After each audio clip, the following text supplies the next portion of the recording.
சுந்தரலிங்கம் பிரதீப் ஆகிய நான் பெருந்தோட்டம் மற்றும் சமூக உட்கட்டமைப்பு வசதிகள் பிரதி அமைச்சர் என்ற பதவிக்கான கடமைகளையும் பணிகளையும் இலங்கை ஜனநாயக சோசலிச குடியரசின் அரசியலமைப்புக்கும் சட்டத்திற்கும் இணங்க பற்றுறுதியோடு புரிவேன் என்றும் இலங்கை குடியரசுக்கு விசுவாசமுள்ளவனாக இருப்பேன் என்றும் எனது திறமைக்கு இயன்றவரை இலங்கை ஜனநாயக சோசலிச குடியரசின்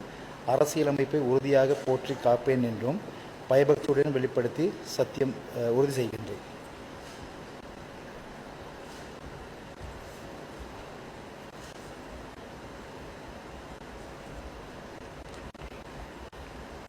සුන්දරලිංගම් ප්‍රදීප මැතිතුමා දිරුම් දෙනු ලැබුවේ වත්මන් රජයේ වැවිලි සහ ප්‍රජා යටිතල පහසුකම් නියෝජ්‍ය අමාත්‍ය ධුරයේ